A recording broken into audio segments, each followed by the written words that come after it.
நிகழ்வு என்பது இங்கே நடக்கும் என்பது எல்லோருக்கும் தெரிந்த ஒரு விஷயமாக மாறியதன் அடிப்படையில் ஒரு மோசமான ஒரு விளைவு ஒன்று நடந்திருக்கிறது. என்னன்னா, தொழிலாளர்கள் அனைவரும் வருவதற்கு தயாராக இருந்தவர்களை நீங்கள் இந்த கூட்டத்திற்கு சென்றால் அடுத்தது நீங்கள் வேலை விட்டு நிற்க வேண்டியதான், உங்களை வெளியே அனுப்பி விடுவோம் என்று சொல்லி பயப்படுத்தி அனைத்து தொழிலாளர்களையும் நிறுத்தி இருப்பது அவர்களுடைய உரிமையும் அவர்களுடைய வாழ்வாதாரத்தையும் பறிக்கக்கூடிய செயலாகத்தான் இது இருக்கிறது. இப்படிதான் எனது சகோதரிகள் தவித்துக் கொண்டிருக்கிறார்கள். இப்படிதான் எங்களுடைய சகோதரிகள் தன்னுடைய வாழ்வுரிமை இழந்து கொண்டிருக்கிறார்கள்.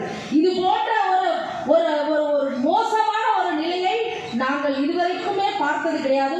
ஒரு ஜீவோவை கொண்டு வந்த பிறகு அதற்கு மாற்றாக அதாவது டூப்ளிகேட் அப்படி சொல்லுவாங்க, அந்த டூப்ளிகேட்டை போட்டால் என் சகோதரிகள் எல்லாம் வாங்கி கொண்டு அமைதியாக இருந்து விடுவார்கள் என்று தமிழக அரசு